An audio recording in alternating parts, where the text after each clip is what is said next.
flashlight, a few .22 caliber bullet casings, a single footprint. 3 meager clues were all police had to work with, and people were in a panic. More and more were carrying guns for protection.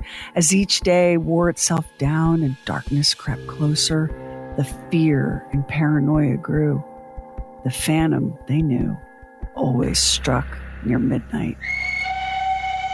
You didn't know who you could trust. After all, might the phantom be one of your own, unthinkable as it seemed? Though violence was no stranger to this place, and that was a fact. A particular kind of violence had blossomed here. The violence that happens when a crowd of neighbors transforms into a mob. They say that many hands make for light work. Well, when many hands are covered in the blood of another, it does seem easier somehow for folks to wash that blood away and pretend their hands were always clean. The people understood that. They'd lived it. But this violence was something new, malicious, unpredictable, and anyone could be next. I don't want to kill you, fellow. So, do what I say. And make out a small beam of light against the mirror. 1.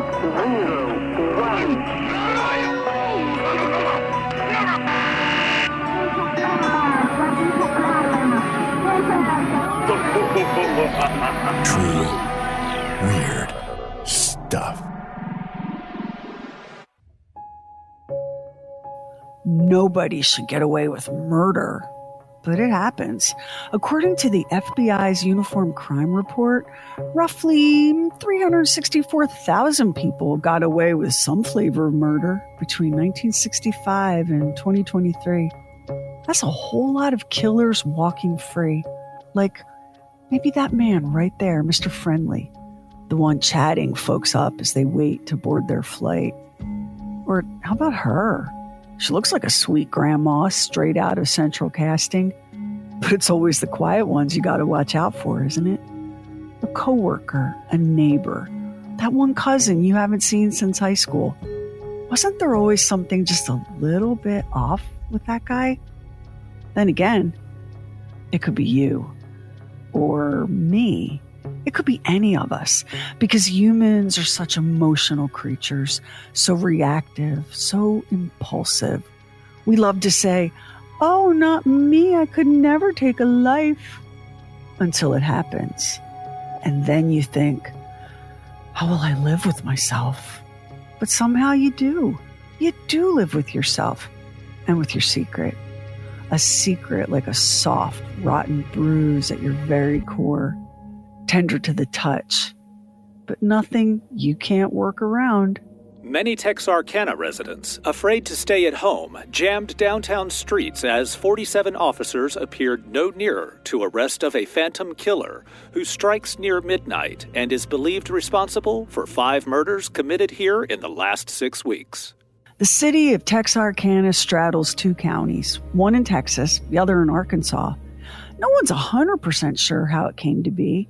Some people say it was a surveyor for the St. Louis Iron Mountain and Southern Railway by the name of Gus Knoebel who scrawled the word Texarkana on a plank of wood, nailed it to a tree, and declared, "Yup, that's what we're calling this place right here." Or maybe the credit should go to a shopkeeper in Louisiana who made up a drink that he called the Texarkana Bitters. Or did the town borrow its name from a steamboat called the Texarkana that somebody saw plying the mighty Mississippi?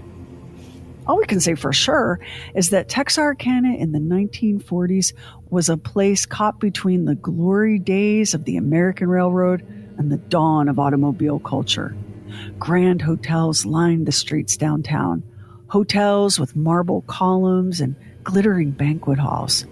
The post office was a landmark, limestone and Texas pink granite in the Beaux-Arts style. It would have been right at home on a boulevard in Europe. To this day, it's the only post office in the United States that straddles the border between 2 states. When you get the yin to go places and see things, put the little city of Texarkana on your must list. Why? If for no other reason than to get the Mr. Big complex by placing one of your big flat feet in Texas while the other grinds into the soil of Arkansas. It's all part of the American scene to watch a big buck sergeant from the Red River Ordnance Depot spread eagle himself in the middle of State Line Avenue while his buddy snaps a picture to send to the folks back home. This is the original Double Down Town. That was 1945, almost a year to the day before the nightmare began, before the phantom shattered the illusion that this place was a peaceful haven, safe from the terrors you might find in a big city like Chicago or Dallas or New York. For 364 days every year, Texarkana is just one city as far as outward appearances go. But on Thanksgiving Day, the whole scene changes. That's the day of the annual football battle between the lads of Texarkana, Texas and Texarkana, Arkansas high schools. In the old days, it usually wound up in a free-for-all fight with a special bombardment of rotten eggs for the opposing school superintendents. This rivalry now, however, doesn't go quite that far. Gosh, would you look at that? The heartland and the days when folks worked hard and looked out for each other and went to church on Sundays, and the biggest conflict anyone had took place on the football field at the local high school. You love to see it. It was an illusion, though. You have to be careful when it comes to an illusion. Careful to relax and just allow yourself to be entertained. Careful to stay back a ways and don't look too closely. Don't ask too many questions. Isn't it easier to be dazzled by the trick when you don't know how it works? The bucolic illusion that was Texarkana back in the days before the phantom bloodied the place was like grease paint spackled over a scar. Because towns, like people, have long memories for their own glories and grievances alike, but painfully short memories when it comes to evil and wrongdoing and shame. Back in May 1922, a man named Hurley Owens was arrested and charged with stealing car parts. The next day, a Friday, May 19th, Owens told Officer R.C. Choate that in exchange for his release from jail, he would lead the police to the locations where he'd stashed more stolen goods. Taking him at his word, the officers accompanied him to an alley where he rummaged in a trash receptacle and suddenly pulled out a gun and ordered the officers to stand back. Police Chief Lummis drew his gun and shot Owens in the face. Owens took off running. With the officers in close pursuit, Owens hopped aboard an automobile, and when Choate attempted to prevent his escape, the fugitive fired on him, 6 shots entering his abdomen, resulting in his death 30 minutes later at a hospital. The badly wounded Owens, bleeding profusely, managed to drive about a mile from the city before abandoning the vehicle and fleeing into the woods. Pursued by Police Chief Lummis and a swarm of law enforcement, Owens flung himself into a pool of water and attempted to drown himself, but he was dragged out, spluttering and coughing, by Miller County Sheriff John Strange. Owens was taken to the hospital. Word of Choate's death spread fast, faster than we, children of the instant viral internet, can really even comprehend. He was a well-known and well-regarded police officer, and Hurley Owens was a black man. A black man in Arkansas, a state that had made no secret of its desire to be a place for whites only. For 50 years, beginning in 1890, black people were systematically driven away from Arkansas.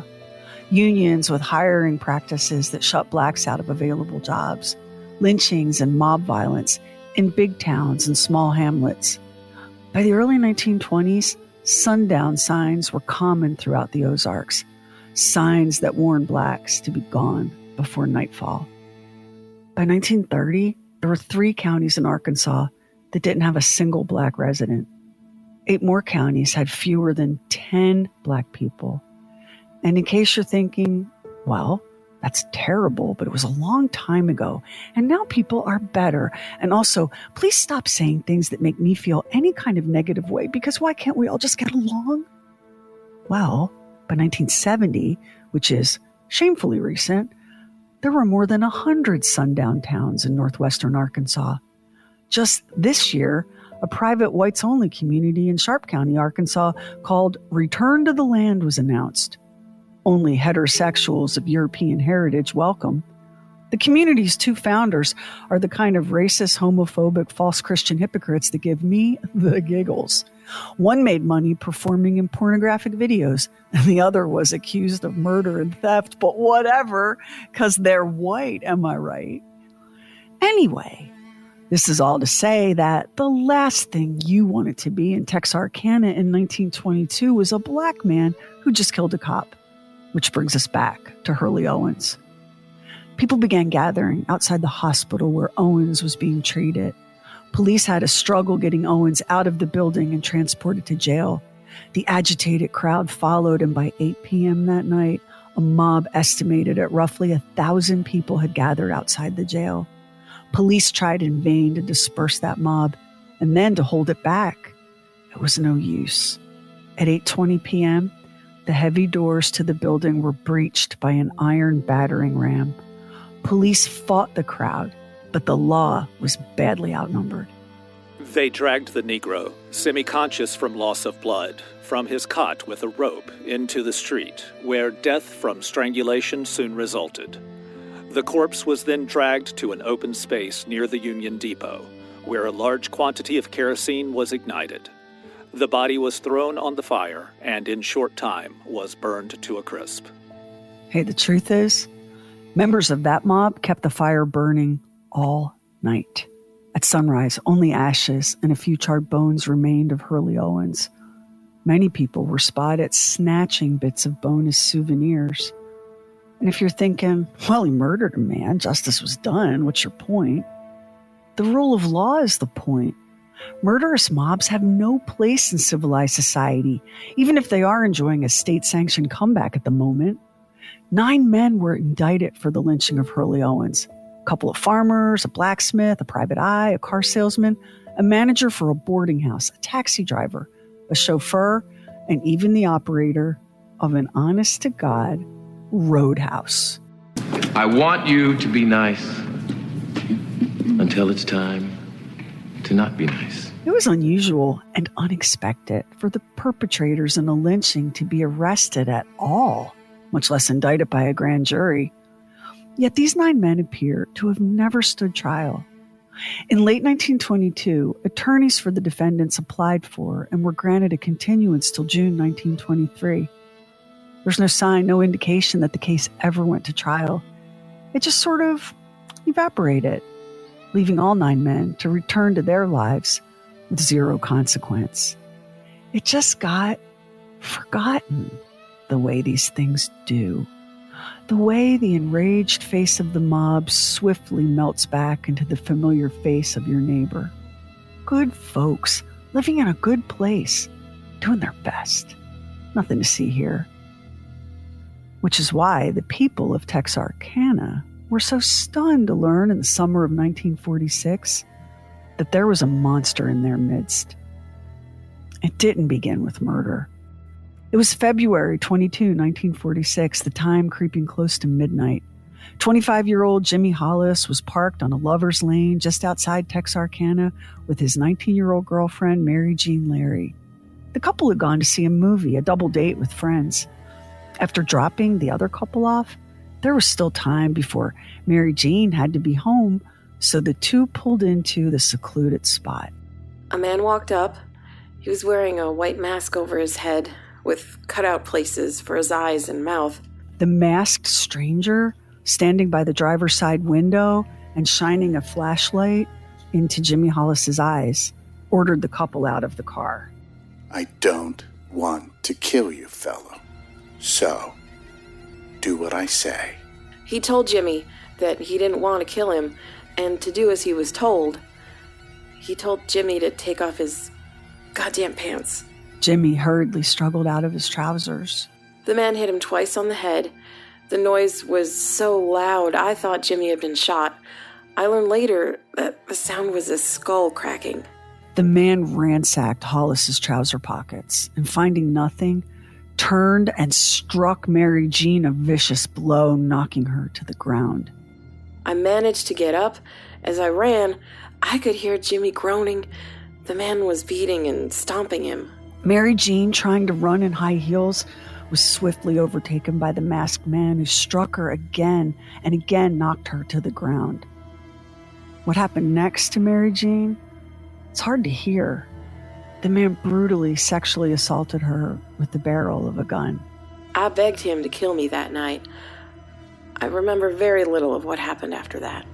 Apparently, the assailant was frightened by the sound of an approaching car and bolted, leaving Mary Jean lying injured and traumatized in the middle of the road.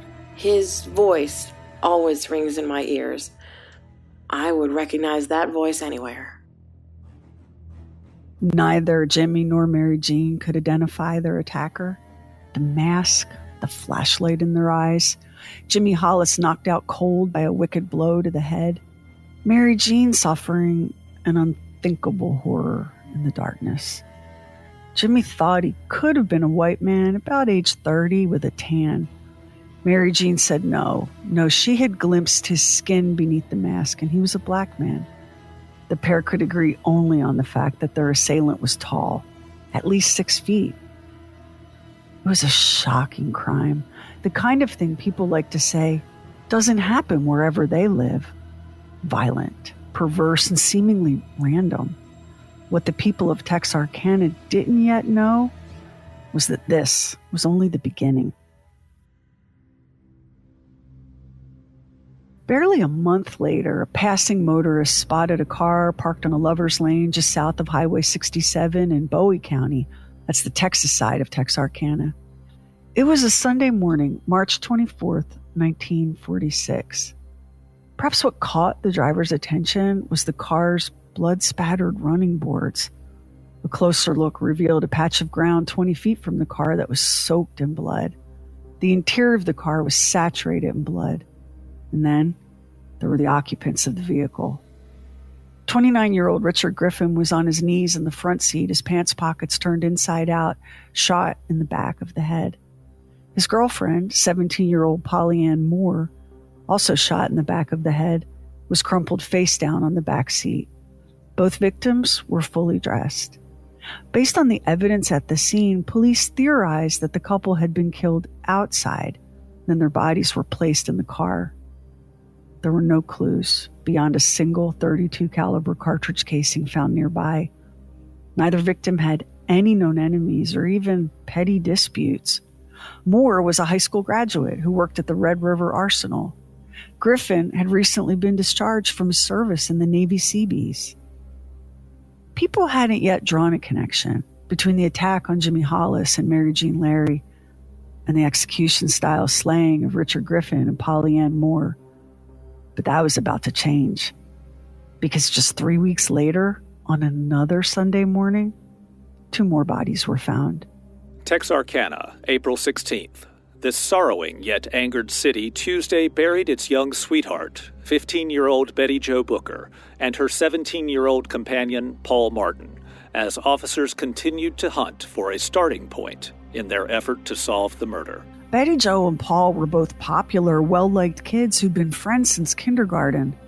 Betty Jo spent her last night alive singing and playing the saxophone for a dance party at the local VFW. Paul picked her up there around 1:30 a.m.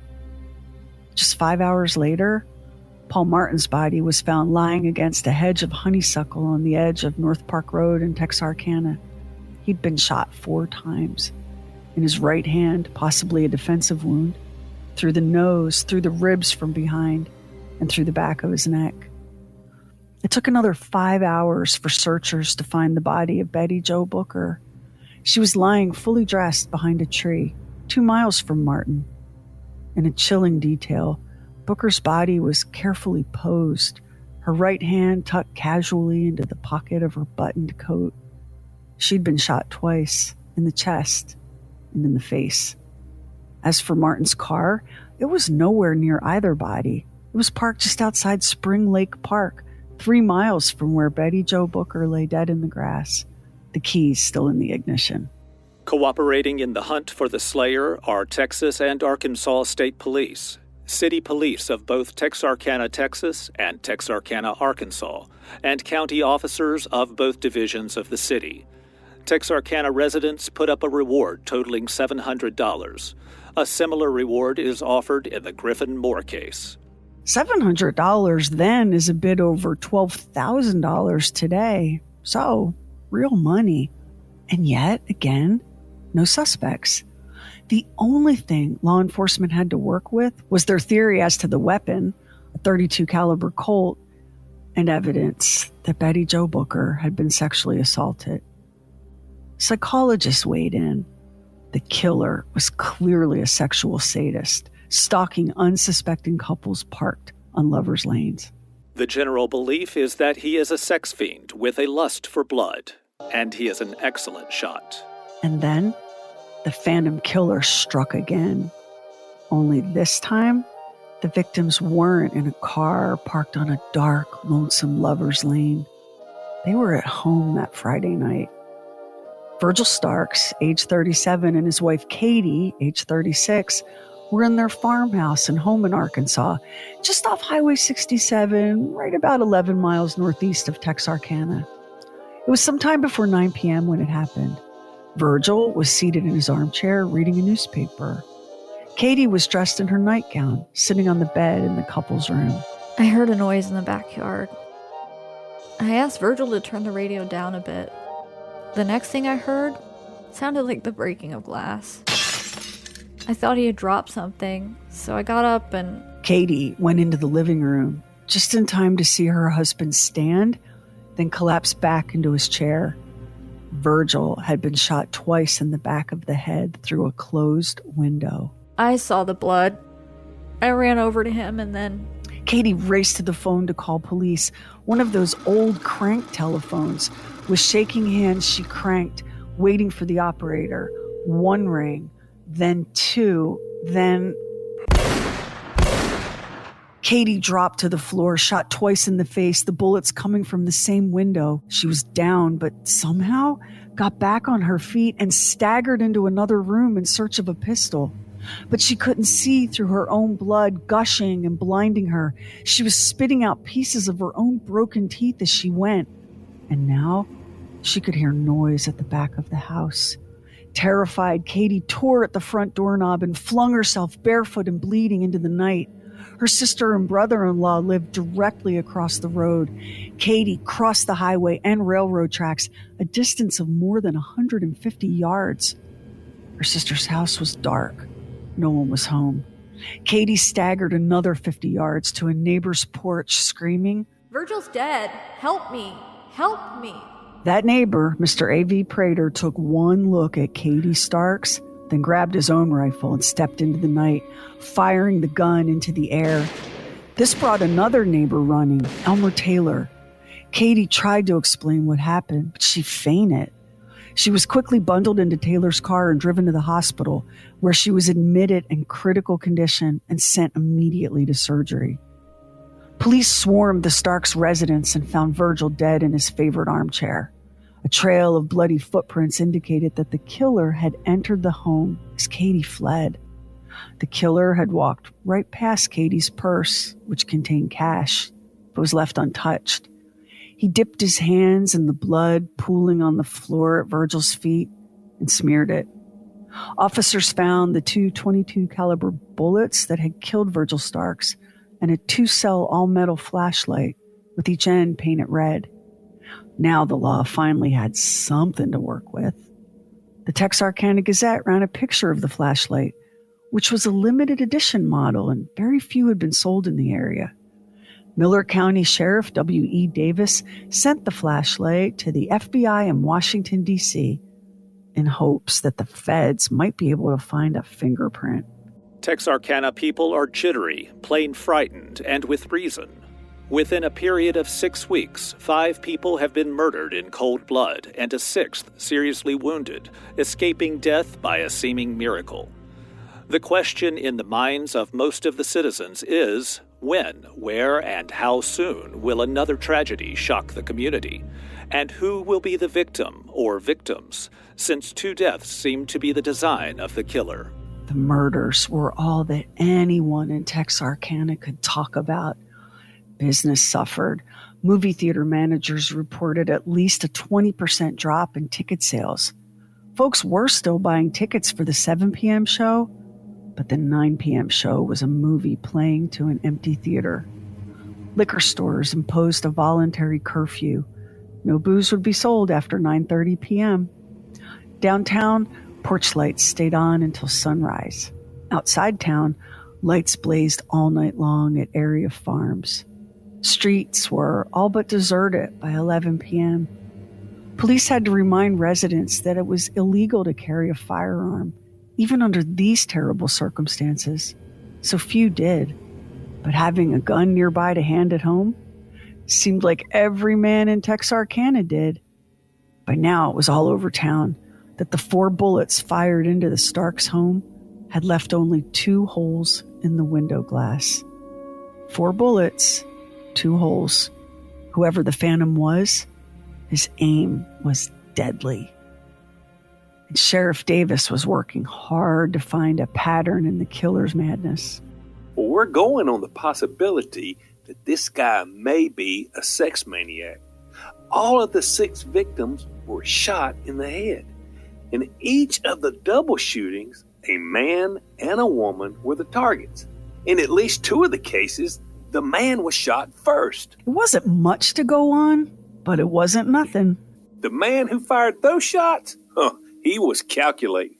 Sheriff Davis pinned a whole lot of law enforcement hope on the flashlight found at the Starks crime scene. Unfortunately, forensic science in 1946 was pretty basic stuff, and the killer was either as clever as he was calculating or just very lucky. The Federal Bureau of Investigation in Washington has notified me that no fingerprints have been discovered on the flashlight found near the Virgil Starks' home the night Starks was shot and killed and his attractive wife critically wounded. The investigation has been dealt a heartbreaking blow. Frustrated and literally without a clue, the law politely requested that the public step up. Police asked every man and woman in these 2 counties to recall whether or not any person close to them was missing or out of pocket during the nights when the killer stalked his victims.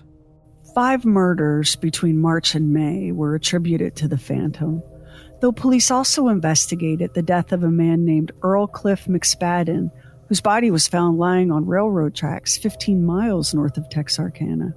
An accident was the theory, till the coroner found that the man had actually been stabbed to death at least 2 hours before the train hit his corpse. Fear and paranoia hung heavy over Texarkana, like a storm that threatened but just wouldn't break. Cops and citizens both looked everywhere for a suspect, like Charles A. Holt, alias Leroy King, who was the subject of an enormous manhunt. The Texas Rangers, the Arkansas State Police, the FBI, and dozens of local police officers joined forces in the hunt. Holt was described as an escaped Nazi POW with 2 pistols and plenty of ammo. No one was safe from suspicion, or from each other. Captain M.T. Gonzalez of the Texas Rangers said recently that he issued orders to Texarkana residents to shoot first and ask questions later if they noticed prowlers. Texarkanians didn't need to be told twice. Mr. Emmett Giles shot a 35-year-old drunken man his wife caught peering into the window of the Giles home and tavern. When he sobered up in jail, he was like, "Who shot me in the foot? I just wanted a beer and was hoping they'd open the tavern back up." Then there was Ralph Barney Bowman, arrested in Los Angeles on suspicion of being the Phantom Killer, and then cleared later by the Texas Rangers. There was a 35-year-old man in Corpus Christi who tried to pawn an alto saxophone back in late April. It was similar to the instrument that Betty Jo Booker played at the VFW Hall in the last hours of her short life. It sure seemed like a promising lead, but it came to nothing. Cops arrested a 50-year-old man from Michigan on the grounds that he looked suspicious. That also came to nothing. A vagrant was arrested in Paris, Texas, for threatening a woman who refused to give him food. When it turned out that the vagrant hailed from Louisville, Arkansas, just 30 miles east of Texarkana, the police thought maybe they'd snagged the phantom killer himself. They were mistaken.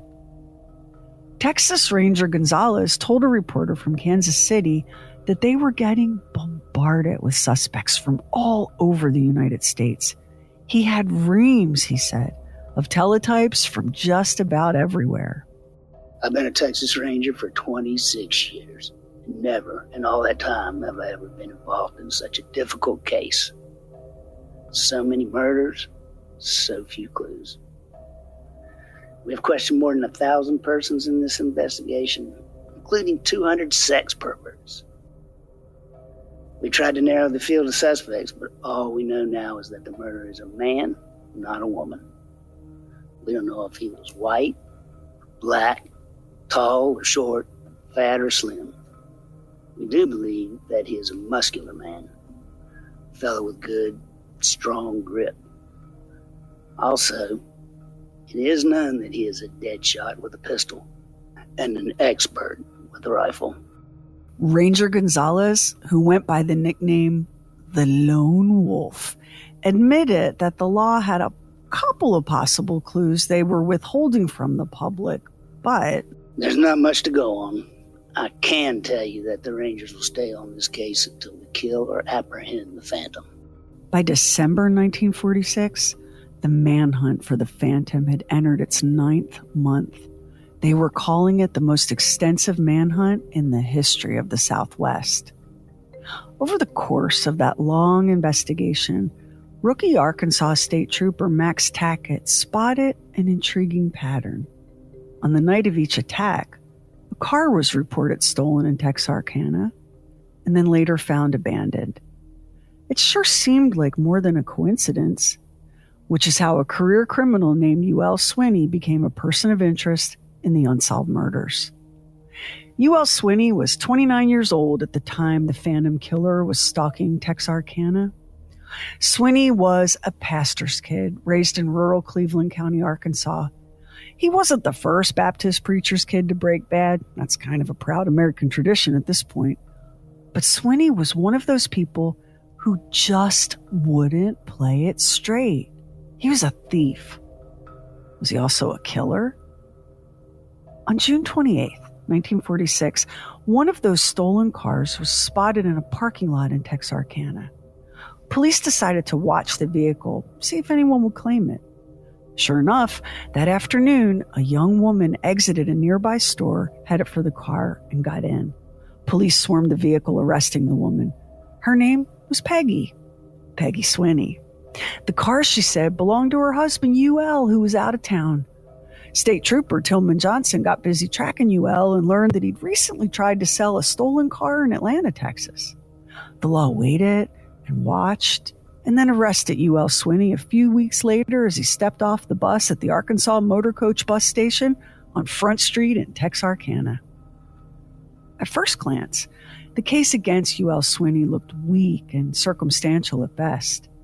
But what you don't know is that Peggy Swinney had offered the law a somewhat wobbly but reasonably accurate confession as to her husband's guilt in what many were calling the moonlight murders of the Phantom Killer. Peggy and UL Swinney were living in a hotel in Texarkana. Peggy had a low-key criminal record herself, no match for UL's long rap sheet of car theft, burglary, counterfeiting, and assault, but enough maybe to get her thinking about saving her own skin. Plus, when police searched the Swinneys' hotel room, they found a shirt hanging in the closet with the name Starks stenciled on the chest pocket. Cops raced back to the jail to show it to UL and gauge his reaction. The man simply looked at the shirt and then looked away, refusing to say a word. UL Swinney was silent and blank, unlike his wife Peggy, who was talking and talking and talking. She told police that she and UL were basically newlyweds, married in Shreveport and wandering the country by car. They'd arrived in Texarkana shortly, she said, before the killings began. Circumstantial evidence, no proof of anything, not really. But Peggy Swinney was still talking. She said that while she herself had nothing to do with any of the murders, she'd been present while her husband UL committed the crimes. The trouble was, her story changed a bit with each telling. Some details disappearing altogether, other details laid out for the first time. But even so, Peggy Swinney seemed to know things about the crimes that had been withheld from the general public. Like about the date book found at the scene of the Betty Jo Booker and Paul Martin double homicide. The one detail that Peggy never wavered on, never altered, was UL's presence. She made sure to place him at every single scene. The ways that Peggy's stories changed seemed to show a woman trying her best to mitigate the horror. For example, the first story she told about the Booker Martin slaying was that she and UL were sharing a beer that night at Spring Lake Park when UL left their car to relieve himself. She said it took him quite a while, and when he finally returned, his pants all muddy, he wouldn't say where he'd been. That story then morphed into how she and UL had gone to Spring Lake Park that night with the intention of finding someone to rob. And there was the car, Paul Martin in the driver's seat, Betty Jo Booker beside him. Peggy Swinney described how UL suddenly shot Paul Martin. He ordered Peggy into Martin's car, then dragged Betty Jo into the Plymouth he was driving. Peggy waited more than an hour for her husband to return as Paul Martin's blood drained into the soil and his body grew cold. When UL finally came back, he was alone. Peggy told police that she pushed and pushed until UL admitted that he'd been overcome by lust and had raped and killed Betty Jo Booker and dumped her body. Police wanted to believe Peggy Swinney, even though her stories kept changing, even though she made it clear that she would never, under any circumstances, take the stand and testify against her husband. It was all so neatly packaged that the temptation to declare UL Swinney the phantom killer and close the case was powerfully strong. And yet, police knew that with her own criminal record and her refusal to testify, Peggy Swinney was the most unreliable of witnesses. But how to explain the shirt found in the Swinney's hotel room? How to explain Peggy's knowledge of evidence withheld from the public? UL Swinney was hauled to Little Rock for further questioning. In a move worthy of a Coen Brothers movie, his interrogators decided to use truth serum, sodium pentothal. Instead of provoking an honest account of his actions, the dose put him straight to sleep. A stroke of good luck for UL Swinney, and the end of the road for the investigators working the Phantom Killer case. The two Arkansas State Troopers, Tackett and Johnson, were furious and frustrated. They believed that Swinney was their man, and that if he had been in Texarkana, he would have eventually cracked and confessed. With the hoped-for electric chair off the table for UL Swinney, the law did the next best thing they could think of. They found a loophole that would at least put Swinney behind bars for life. An alleged automobile theft brought Ewell Swinney, 30-year-old Texarkana man, a life sentence under the Habitual Criminal Act in 5th District Circuit Court. It was Bowie County's first sentence of this type in history. UL served his time at the federal penitentiary in Huntsville, Texas. He didn't die behind bars because he was released on a technicality in 1973. He went on to live another 21 years, dying in Dallas on September 15th, 1994. Troopers Tackett and Johnson believed that UL Swinney was the Phantom. The Texas Ranger Gonzalez was less convinced and continued working the case well into the 1950s. In time, as memories faded, terror slowly released its grip on the people of Texarkana.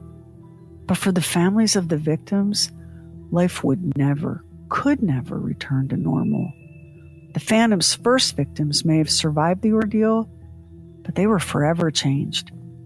Not long after that first attack in February 1946, Mary Jean Larry left Texarkana to stay with family in Oklahoma. She was too traumatized, too terrified of the Phantom coming back to finish what he had started. And Jim Hollis, the other survivor of the Phantom killer, he had to live with his scars, his memory of that terrible night, and the dreadful knowledge that he had warned police that whoever had attacked him and Mary Jean would surely kill the next couple unlucky enough to be his target. The whole idea of a serial killer, as we understand it, even the phrase serial killer, it didn't yet exist in 1946. It took until 1974 when FBI agent Robert Ressler began using the terms serial homicide and serial killer to describe the kind of crime perpetrated by the Phantom killer and others like him. Serial killers are a particular challenge for law enforcement, in part because there can be long stretches of time between victims, and those victims are often seemingly chosen at random. It's difficult, if not impossible, to come by hard data on serial killers because many never get caught. Some estimates say that there are about 2,000 serial killers at any given time in the United States who haven't been prosecuted for their crimes. There's data that suggests that as many as 15% of all murders are the work of serial killers. Something that law enforcement now knows very well about serial killers is that they often follow a 3-step progression, beginning with burglary, then escalating to sexual assault, and from there to murder. This is the map followed by killers like John Wayne Gacy, Joseph D'Angelo, the Golden State Killer, and Albert DeSalvo, the Boston Strangler. Hold the Phantom Killer up to this light, and it sure does appear to be a decent fit for U.L. Swinney. Appears to be, but it's unknown for certain. The Phantom Killer, aka the Moonlight Murderer of Texarkana, remains an unsolved case, which means that someone, or a handful of someones, got away with murder. Someone who may have been a father or grandfather, a brother or an uncle, someone capable of the coldest, cruelest violence, and at the same time of joining in to sing happy birthday, of bowing his head while a blessing was said over a meal, of holding a child with the same hands that once battered the body of teenager Betty Jo Booker. The shapeless white sack the Phantom used to hide his face, those ragged eye holes, only making the whole thing more grotesque, more inhuman. The 1976 movie about the Texarkana Moonlight Murders exploited that one detail to perfection. The movie was called The Town That Dreaded Sundown, a very loosely fictionalized account of the real crime. Samuel P. Fuller, age 24. Linda Mae Jenkins, age 19. Brutally attacked March 3rd, 1946. Howard W. Turner, 29. Emma Lou Cook, 17. Bodies discovered in a wooded area on March 24th. Roy Allen, 17. Peggy Loomis, 15. Both found dead April 14th in Spring Lake Park. Floyd Reed, age 34. Murdered in his home on May 3rd. Mrs. Reed shot twice, but survived. This man's identity is unknown. He was believed to be between 30 and 40 years old. He wore a white hood and was known only as the Phantom Killer. World War II had just ended. In Texarkana, Arkansas, boys had come home to their families. Husbands reunited with their wives. It was a happy, peaceful time. Until the Phantom Killer struck. For 4 months, he held an entire city in the icy grip of terror. Now, Charles B. Pierce brings this incredible, shocking, and true story to the screen in The Town That Dreaded Sundown. The movie got shredded by critics in its day. It was called trash and worse. But for the people who lived it, who remembered the sickening fear that stalked Texarkana, it hit different. It was a reminder that they lived in a place that straddled not just two literal states, but two states of mind. The Texarkana that boasted the railroad and manufacturing pure American hustle. And the Texarkana that didn't want to look too closely at itself. The Texarkana that held violence deep in its bones. The Texarkana that could never quite let go of the knowledge that monsters were real. Because Texarkana had once upon a time glimpsed those monsters in the mirror. The journalist Sally Reese, writing in the Shreveport Journal, had this to say 30 years after the Phantom had taken his last Texarkanian life. If Charles Pierce's movie captures the mood of Texarkana when the Phantom roamed, he'll be matching Ken Dixon, who was then a UPI correspondent, when he filed his first story from the town that dreaded sundown.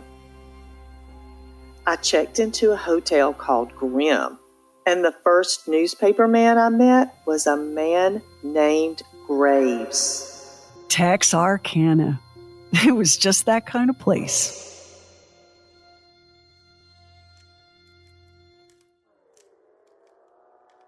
Next year on True Weird Stuff, because we're wrapping up 2025 right now with this episode, and we want to say two things. One, we so appreciate you being a true weirdo and listening to these stories, and two, are we ever busy for you in the new year?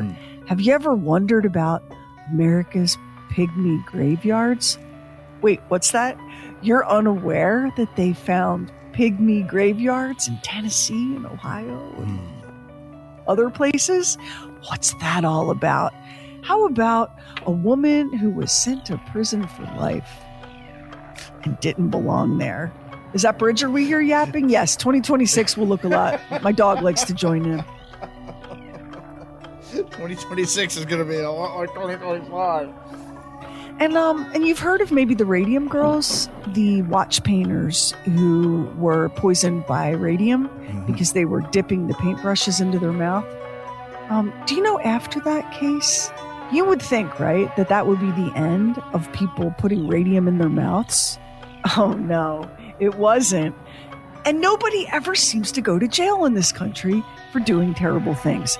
So that's all on upcoming episodes of True Weird Stuff. Sherry, you know I love a good serial killer story, and especially one that is unsolved. How did you come upon this story? Well, I'm always keeping an eye out for good serial killer stories for you, because although True Weird Stuff isn't really a true crime podcast, we do a lot of true crime stories in here. And there's something about an unsolved serial killing case that keeps me awake at night. I don't like the idea of anybody getting away with murder, although people do, as we talked about in the episode. Yes. It's harder now than it was, but it's not impossible. And a lot of the secret of getting away with murder comes down to victimology and what makes serial killers so difficult for law enforcement. And there are so many unsolved serial killings or murders that law enforcement believes are the work of a serial killer. Part of what makes serial killers so difficult is the randomness of their victims. Right. So they have, there's a method to their madness, but it doesn't play by standard victimology rules. So the way that a lot of modern crimes are solved now is law enforcement starts with the victim and works outward. Who did he or she know? Was there any difficulty in any of their relationships? Were they struggling at home or at work, right? You've seen this a gazillion times. And we work backward from the victim. But at the time of the Texarkana Moonlight Phantom killings, that isn't how law enforcement worked at all. They didn't have that victim-centered approach. And we didn't have DNA yet, right?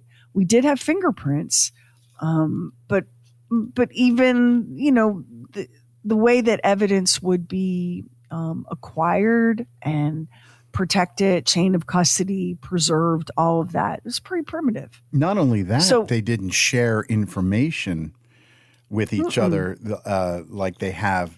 The communication was not as good. It just wasn't done as much. We didn't have some of the cool tools that we have now. So like now, if there's a crime, the law enforcement can, people working the case can enter fingerprints into national databases and wait for a hit. You can enter DNA results into these Codex national databases, and you might get a hit on someone that was swabbed for a prior charge, right? Or the consumer DNA companies, 23andMe, Ancestry, they don't share information with law enforcement. So law enforcement can't call 23andMe on the phone and ask for stuff, but they can still get a hit based on DNA evidence and information that's in those databases because of somebody else.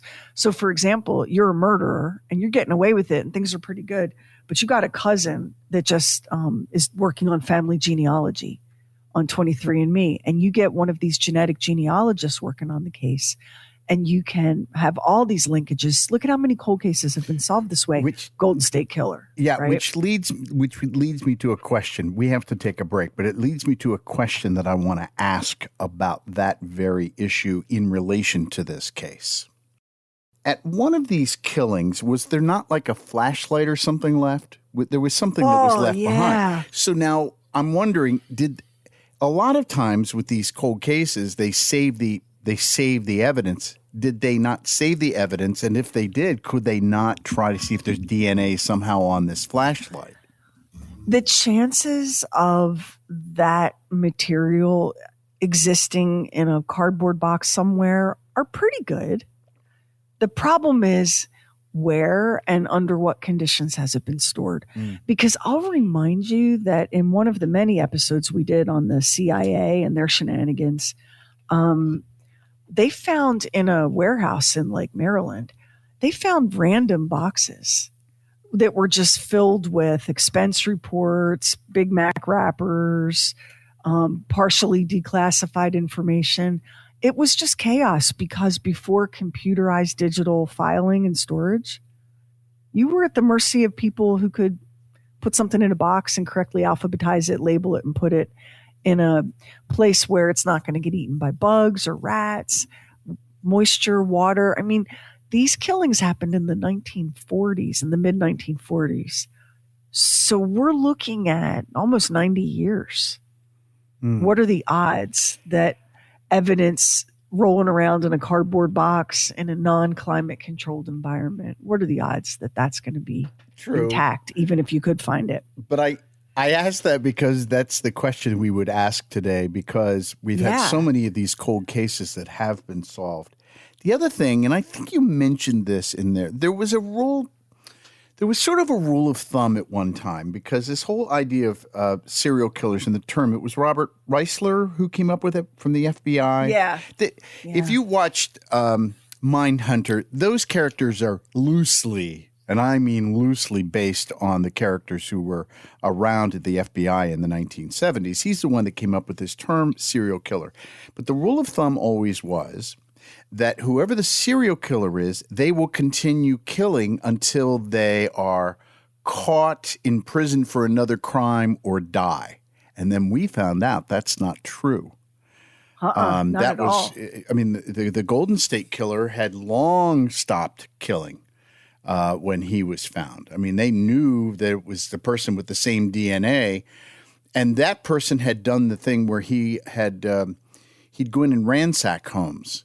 He was called the Visalia Ransacker. I don't know if I'm pronouncing the Visalia that. Ransacker. So he did that first and then ramped himself up to sex crimes and then ramped himself up to sex crimes and murder. And so that is a ramping thing. The other one's the BTK. He killed for a certain period of time and then he stopped for a long period of time. If he had never said anything, he never would have been caught, BTK. Oh, he wanted so much credit for his cleverness. He walked himself into those handcuffs, I think. He could not shut the hell up. He wanted you to know. Because when he did the description of what he did, he acted like, all right, now you need to understand clinically what it is that I'm doing here because this is important work. Yeah. And it's just so Ew. gross. Yes. It's just ew. Yeah. So, okay, well, they had here's what we know now about serial killers. The phrase serial killer hadn't been coined yet when the Phantom Killer was wreaking havoc on Texarkana. Right. So what we know now about serial killers is there's a cycle to it that in the same way that there's a cycle of domestic violence where, there's a ramp up and an explosion and then a cool down and then slowly, the pattern begins again. Now we know that serial killers can take long breaks between episodes, but they didn't know any of that back then. And Texarkana, what makes the Phantom Killer case fascinating is Texarkana itself. We really don't have another place like it in the United States. It's half in Texas, half in Arkansas. The only place that's like it is Bristol, Virginia, and Bristol, Tennessee, where the state line goes through the middle of downtown. Through the downtown. Yeah, that's the only other place that's like that I know of. Texarkana is very specific. And I thought that its history mattered here because people are shaped by where they live, right? And in Texarkana, it was very schizoid. Like on the one hand, the future was so bright because of the railroad. And you had munitions, you had military weapons factories, and you had people with great jobs. And downtown Texarkana was all these beautiful grand hotels that were tied to the railroad. And so it was a place that had like incredible vision for the future. But all of this was happening at a time when Arkansas was really wrestling with what and who it was going to be post-Civil War. Mm-hmm. So as we talked about in the episode, you didn't have racial conflict in Arkansas because you had such extreme segregation. You had sundown towns. You had people who just simply would not live in a place because of the color of their skin. And that allows for the illusion of peace, but it's not an authentic peace, right? It's not. And anytime the people of a place, and we've had other stories on this podcast that are similar, anytime the people of a place join together and form a mob and commit acts of extreme violence, that leaves a mark on a place and on the people who live there. Yeah. And in what makes Texarkana interesting is this truly horrific lynching story with Hurley Owens. Mm. And then the people, there was no justice. Justice is we need justice and accountability so that there can be healing and resolution. But when you have a situation like you did in Texarkana, where you had this incredibly violent mob pull a man out of jail, not just lynch this man, there was nothing left of his body. And then they burned it and sold the ashes as souvenirs. It's very, very evil. An act of great evil happened on that ground. And then the people, the next day with the rising sun, everyone was like, well, let's put that in a little box and close it up tight and push it away and never look at it again. And so you had a place here with a legacy of violence. Mm-hmm. And so it didn't seem all that surprising to me that terrible violence would come to that place again. Because we've seen that. Yeah, we have. And you could say it's random or coincidental. Maybe it is. Maybe it isn't. Because a place is just geography. A place is made up of the people who live there. That's what gives any place, any town or city, its identity, or the people that live there. And the people of Texarkana were keeping a very ugly secret of how they themselves had transformed into monsters. So now you have the Phantom Killer. And the Phantom Killer, by today's law enforcement standards, profiles exactly like a serial killer, doesn't he? Yeah. Doesn't he look? And doesn't U.L. Swinney, who they arrested and charged and tried to stick the Phantom Killer case onto, he perfectly profiles as a potential serial killer. Mm-hmm. The history of burglary and then Right. sexual assault Right. and then violence. So this was one of those cases where like all of the ingredients came together to make something horrible. And at the same time, it's like right in that sweet spot of American pop culture history where, you know, you had this town that came to be because of the promise of the railroad. But you can't have a lover's lane killer without car culture. Right.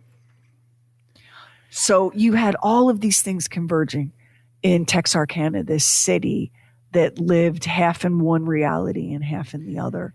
And even law enforcement was divided down the middle. So you had this case being investigated by Arkansas county sheriffs, Arkansas state troopers, and also the Texas Rangers. And they worked pretty collaboratively, you have to say, in getting it done.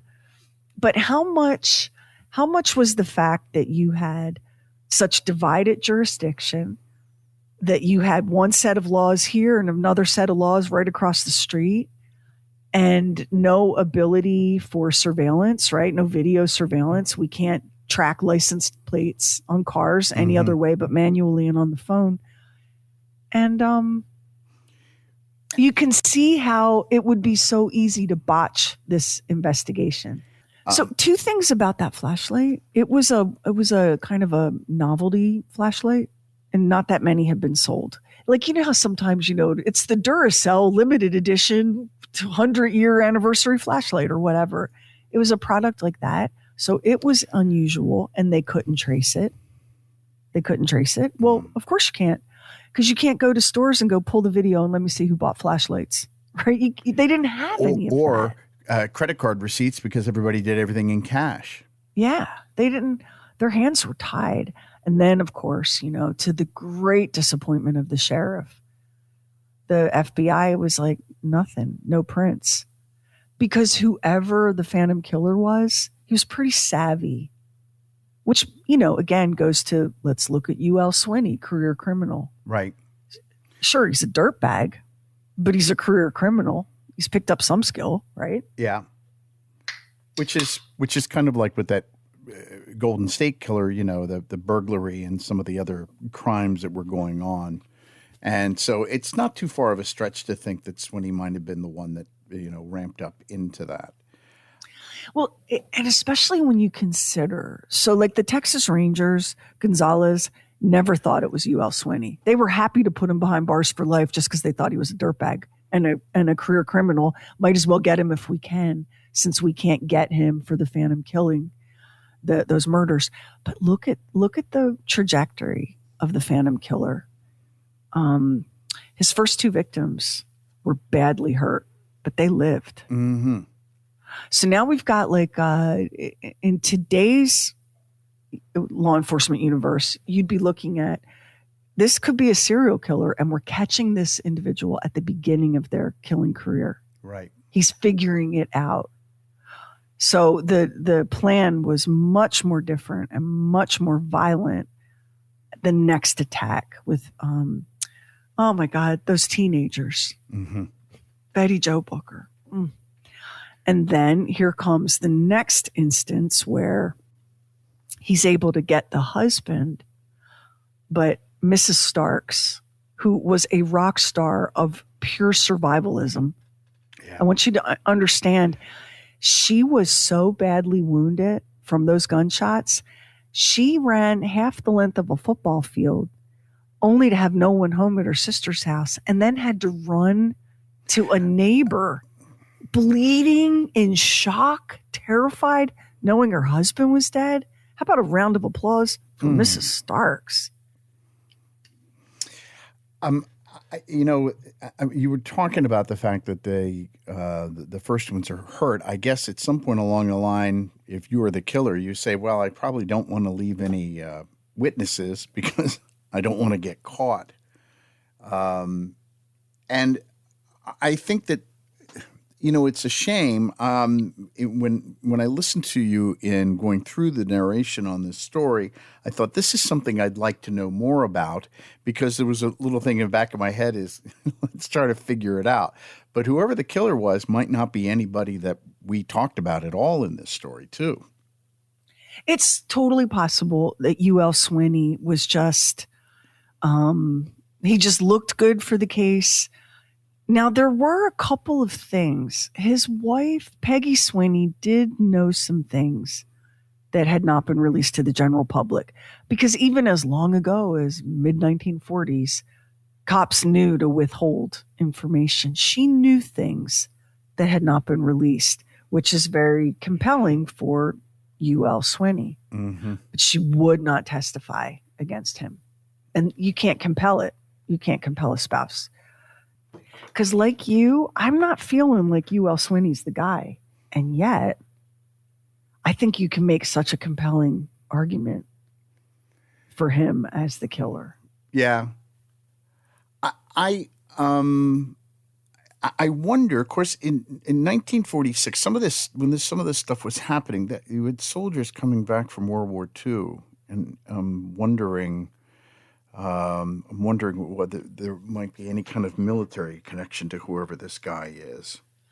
Well, and you did have the depot, the armaments depot, where you did have a military presence nearby. And one of the people that police picked up and questioned had been, was a Nazi who'd been a POW. And so everyone was like, well, he's a Nazi. Yeah, well, so, he's 90, sure 90% of the way to being Yeah, guilty really. of something, right? Yeah.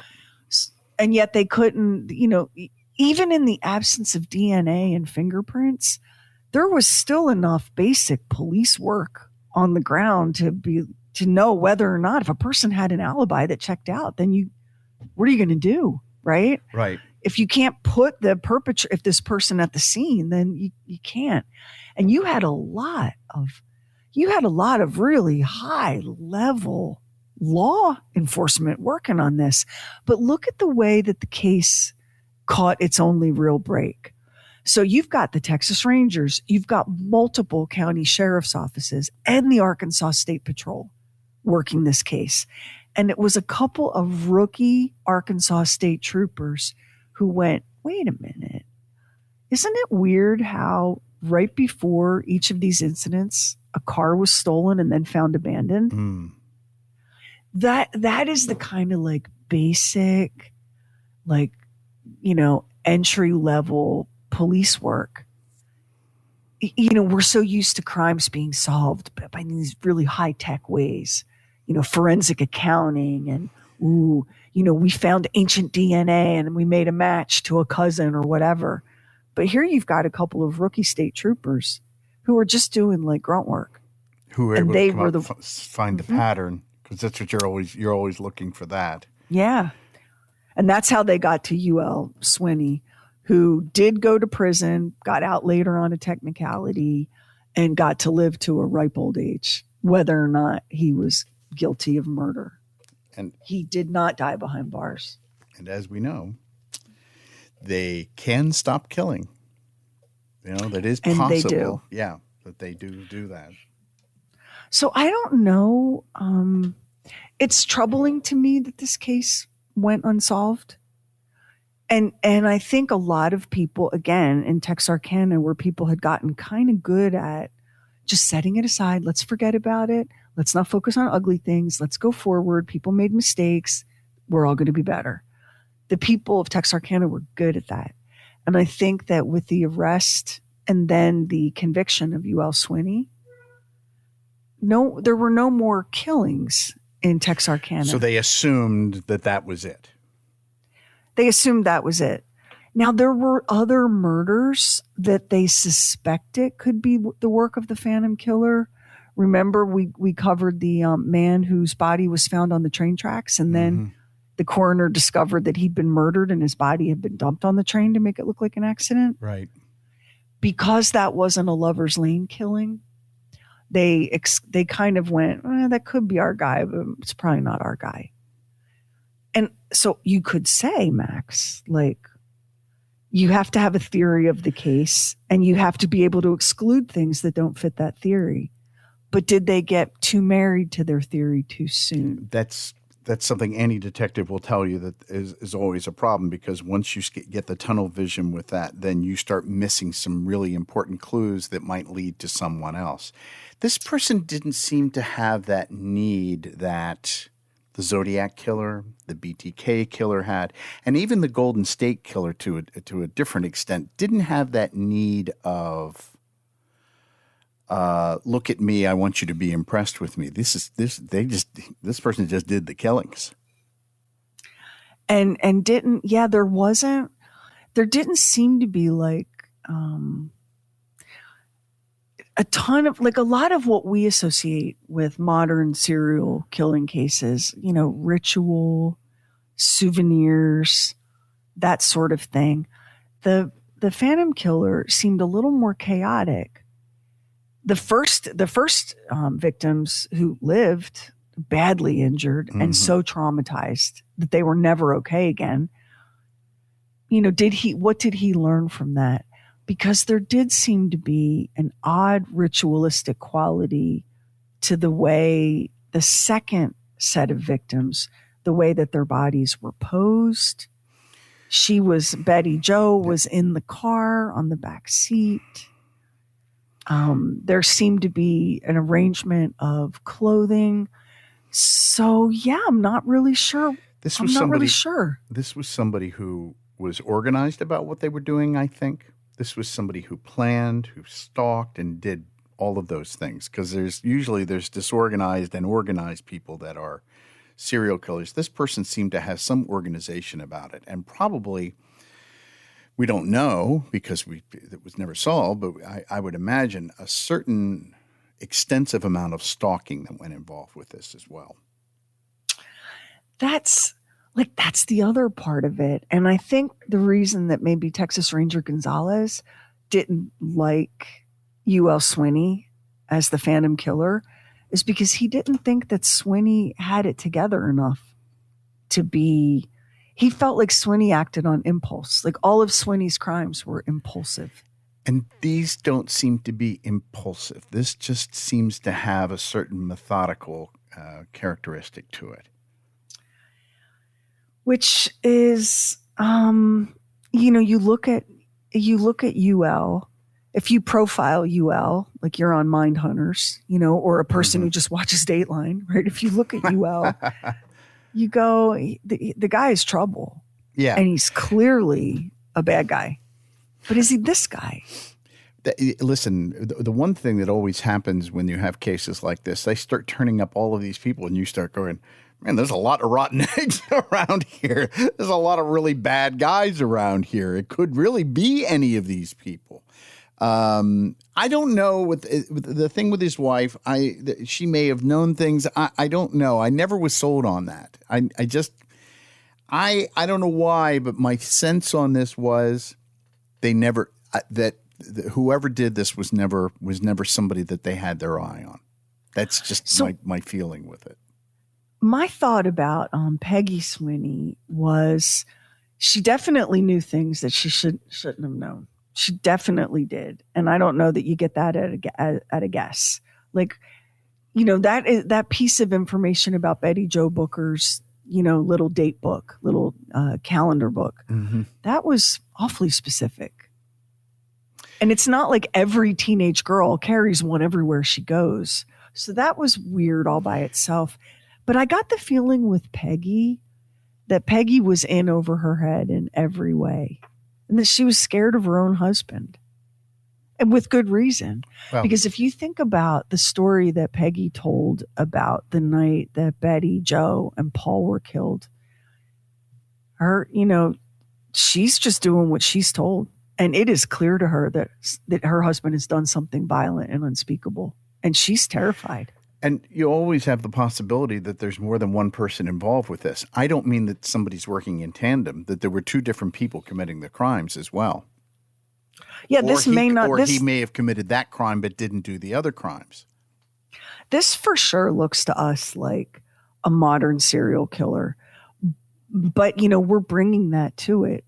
it's really possible that by some absolutely batshit coincidence, you had multiple perpetrators in Texarkana at this time targeting people parked on Lover's Lane. I just don't know how anybody with ears can get into a car and go park at a Lover's Lane at any time in any location. They just seem like murder bait, don't they? Well, Sherry, when I was a young lad and went to the high school seminary, there was a Lover's Lane near the seminary, and so we're young men. It's a Friday night. Yeah, we're at a seminary school, but we're young men. We're looking for things to do. So we went down and realized there was a Lover's Lane. So we rolled a log in front of the road that was coming out so that when they tried to leave, they hit it. Oh, my God. And that'll teach them to sin. There you go. And then, Sherry, we took their bodies out of the car and we killed them. No, I'm just kidding. Well, what we could do, what we're looking at is, hey, somebody over here is getting some kind of action of some kind of, hey, how dare they be so happy? We have to ruin that. It's scary when you think about what happened. Like we talk about the killer and we talk about the evidence, but I want you to imagine you're just a couple of kids and, you're parked and you're just being teenagers. And the next thing you know, this man in a ragged, dirty, white hood with jagged, torn out eye holes and just a slit for a mouth is pulling you out of the car and committing violence on you. The terror that hung over this town was so real. The mask of this man, how whoever the Phantom Killer was disguised his identity is so chilling. I mean, these people were terrorized. Yeah, and it's that looming sort of unknown that permeates everything. I mean, you saw it when the Son of Sam was going on. People were in fear for their lives at all times, with whatever was going to happen next. So you can imagine that at that time that there probably was a great deal of terror there. Well, early in my radio career, and I can't remember the gentleman's name, but he was like 86 or maybe 88 years old, and he got arrested. He had been living, was it about 50 or 60 years? He had committed murder and just walked out of that life, changed his name, started over somewhere else. New job, new wife, new family. Yeah. And I remember that news story and just being fascinated by the idea that you could commit these unthinkable acts and just get on with it. Sure. This is one of the things that sort of fascinates me. I wrote in my notes, and we went in this. I did the movie Crimes and Misdemeanors. Are you familiar with this movie? It was a Woody Allen movie. Yeah. So the idea is this guy is having an affair, and this woman's going to expose him, and he gets his brother to have her killed. And the police come around because, they knew that he knew her, and he ends up getting away with the crime.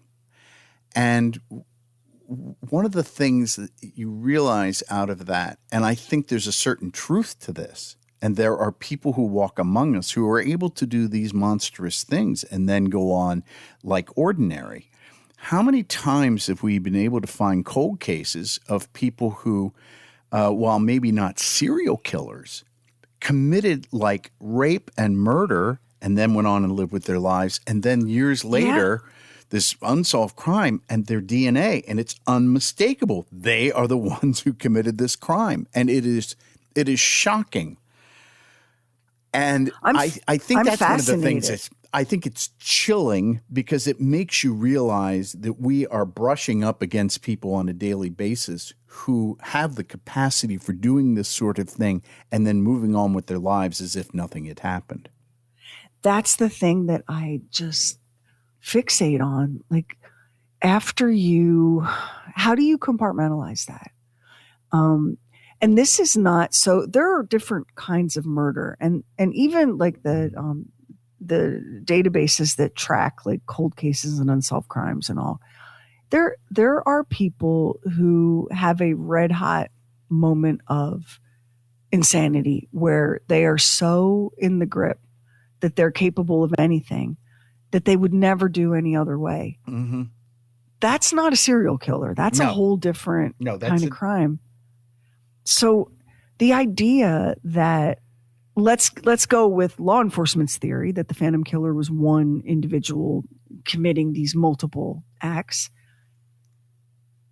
How do you walk around in the world planning and escalating into that? Like, how do you make any peace with that? I mean, and you get away with it. Like, you don't get to sit in jail like Dennis Rader and have big giant pity parties, that about being the BTK and ruining your family's life even further. You're just, at the grocery store buying apples or whatever. You have to be murderer. You have to be a psychopath. And to not have any feeling like that, there are a lot of people that walk around who do not have emotion, the connection with emotions. Jeffrey Dahmer, it was what he did with animals. If you can't have compassion for an animal, and this is one of the things that they found true about many serial killers, is they sort of tested out whatever their issue was with animals first, where they would torture them and then had no compassion for them, so they moved on to human beings. How could anybody hurt a defenseless dog or a cat? How could anybody do that? And that is, they have no emotional wiring that bothers them. In fact, there's a sense of enjoyment about it because the rush for them, and for many of these people, is the idea of the control of the situation. That was definitely true of the Golden State Killer and the BTK. It was the control of the situation. I'm in control of all of this. And with the Golden State Killer, hell, he not only would do that to him, he would prank phone call them later to show his control over the situation. The delight, like it's sick. The delight in it, like in reliving and savoring and reliving that violence.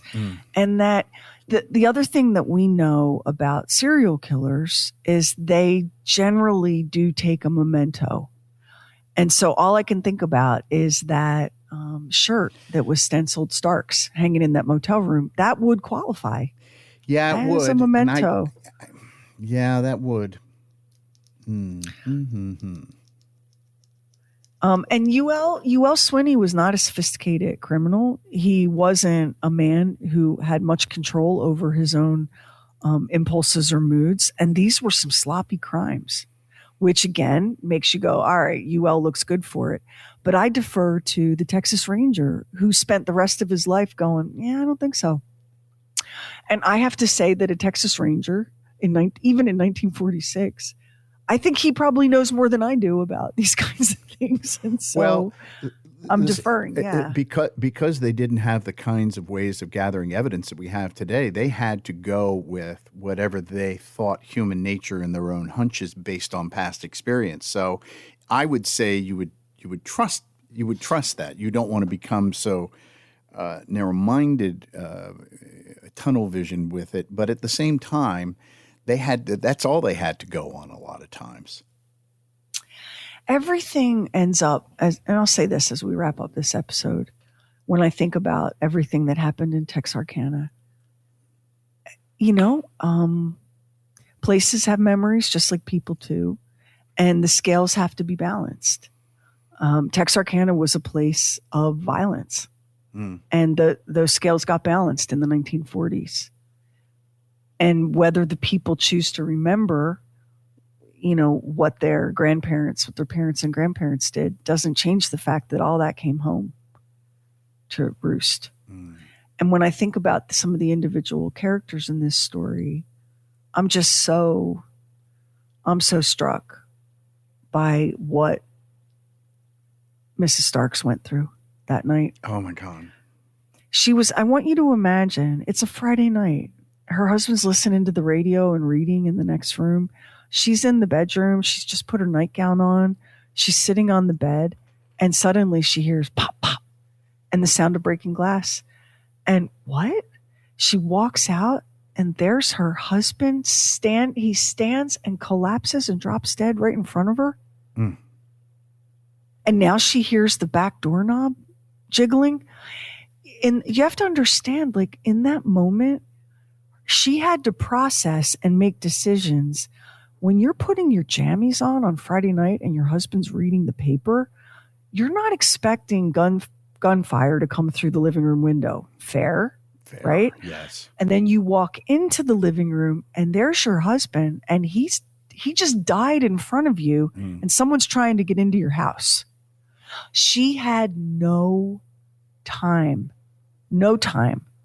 to panic or to even, she just had to react for self-preservation. And when I think about how scared she was and how far she had to run bleeding, and how she had to keep the knowledge that her husband was dead, how she had to push that off into a corner and not look at it, or she would fall to the ground. When you think about what that woman went through, we are so jaded and desensitized to violence and to the stories like this because of the true crime industrial complex, and you and I are big consumers of it. We're over here like, yeah, it was pretty bad. Like, he got in the house and he was shooting at her. And put yourself in her shoes. She was in her pajamas, running with no shoes on in the night, the distance of half a football field, bleeding, terrified, knowing that her husband was dead, knowing that at any moment she could potentially hear another gunshot, and that would be it, lights out. I mean, this is the stuff that's in this story that haunts me. Not whether or not, did they get the right guy? I don't know. They don't think they got the right guy. Gonzalez went to his grave thinking that they didn't get the right guy. So we can look at that all day long, and we can, regret that they didn't find fingerprints, and we could ask a million questions about other evidence that may or may not have been processed in a way that would have led to a different outcome. But at the end of it, we're really stuck with the people that survived the Phantom Killer and what they had to live with for the rest of their lives. And the fear, Max, because it's one thing for us here at the end of 2025 to go, and it's a cold case and it's never been solved, and next time on True Weird Stuff. But for those people, for those individuals, they had to walk through the rest of their lives carrying that trauma and not knowing if the killer would come back to finish it. I don't know how you do that. I don't either. And so those are the people, like, I'm not as interested in UL Swinney as I am in Mary Jean Larry, who for the rest of her life looked over her shoulder, waiting for this monster to come back.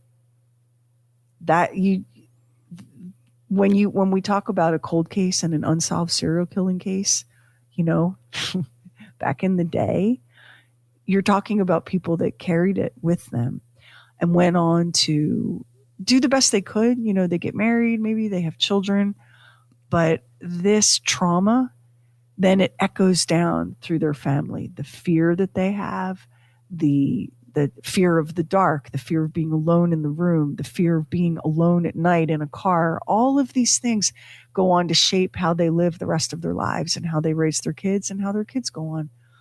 Like, there are so many victims here. How could you not? How could you not be living in a sense of fear? I'm always amazed at people who are able to at least overcome it enough to be able to live a life afterwards. It's heroic. It is. And you look at Mary Jean and you look at Katie Starks, and I just don't even know. Like, I don't even know how. Mary Jean moved. She couldn't remain. She went and started another life in Oklahoma. And Katie Starks, of course, is lost to history, as so many of the characters in this story are. And it'll probably go for the rest of our lives. This one won't be solved. No, this will be one of those, like, forever cold cases, unless I don't even know.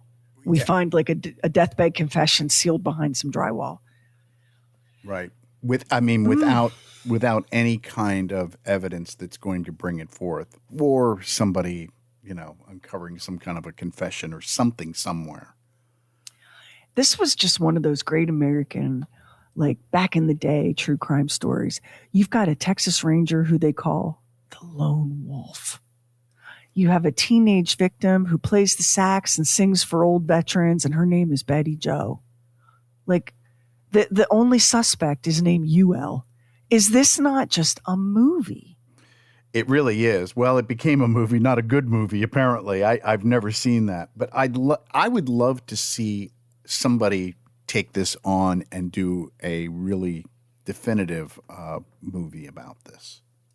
Because there's a story here. The Town That Dreaded Sundown. And you can watch that whole thing on YouTube. I can't promise you that you won't regret those hours of your life. Because I do. I watched it and I kind of regret it. And what's kind of sad, and this is a sign of how things have changed a little bit. So this is, an unsolved crime. Real people suffered and died, and it was just awful. And it got turned into this like really weird, exploitive, like crappy 70s movie. But it's only kind of now that people are going, those were real people who really suffered. Yeah. maybe we should take it more seriously. They have Town That Dreaded Sundown, film showings every year. You can go and tour. I mean, it's the usual American true crime tourism thing. Yeah. But in this world, the modern world, you have a lot of people that are going, hey, wait a minute. Wait just a minute. This is not something to laugh about. Like, this was a real tragedy and a little bit of a black mark, I think, that it went unsolved despite so much effort. Unfortunately, when time passes, people act like it's less tragic. Do you know what I mean? If time has passed with it, they kind of throw it off because those people are all dead and gone. It seems to take weight away from it. The real story becomes like a Hollywood story, and the real story and like the Hollywood version or the True Detective magazine version kind of get mixed up together. And then it becomes very easy to talk about, ooh, let's go to the Phantom Killer Fest. Right. And everyone's going to wear like a ragged old white pillowcase on their head, LOL. Mm. Yeah, it's strange. So there you go. That's maybe you side with the half of the law enforcement team that thinks it was UL Swinney, and maybe you side with the lone wolf, Texas Ranger Gonzalez, who said, nope, been doing this a long time. He's not the guy. And then it's even worse. Because that means that somebody's daddy, somebody's grandpa, somebody bounced a baby on their knee with the same hands they used to choke the freaking life out of Betty Jo. Mm. Ho, ho, ho. and that wraps up this episode, True Weird Stuff, and wraps up 2025. So we're going to keep going for as long as we can, which, that's an unknown number, but we're going to keep going into 2026. And we have some really wild and true tales for you. So have a wonderful holiday, however you celebrate. Christmas, Kwanzaa, Hanukkah, Alexis December to remember, whatever it is. However sorry, I said Lexus and my tablet asked me what I needed because Alexa always thinks I'm talking to her. My Alexa she thinks everything's about her. So yeah, we appreciate you. Thanks for giving us very, very much. Thank you. Thanks for giving us an incredible year that we're going to look back on and be like, that was pretty good. That was pretty good. Wasn't it, Max? Yes. That was pretty good stuff. Absolutely. And you made that happen for us. You did. So thank you. So have a wonderful Honda days and a joyful Toyota-thon, and don't kill anybody because now you will get caught. This ain't Texarkana in the 40s. We'll see you on the next True Weird Stuff. And if you listen to us on Apple Podcasts, hit the plus button in the top right corner, and now it helps an independent podcast like ours to get discovered. And we really appreciate it if you subscribe, rate, and review True Weird Stuff. Hit our website, trueweirdstuff.com, for show notes and photos and videos when we have it, and bonus content. Everything True Weird is waiting for you at trueweirdstuff.com. And follow True Weird Stuff on Instagram. True Weird Stuff is a Now Media production. Our executive producer is Anthony Garcia. The show is written and hosted by me, Sherry Lynch, along with my deeply weird director, Max Sweeten. Our equally odd producer is Carrie Bowser. Additional production by the mysterious Stephen Call. Our digital witch and social media cult leader is Heather Furr. Original graphics by Kevin Nash. Original artworks by Olivia Axlin. True Weird original music composed and performed by Jack Griffin and Zane Nash. Copyright 2025 Now Media. All rights reserved. All wrongs remembered.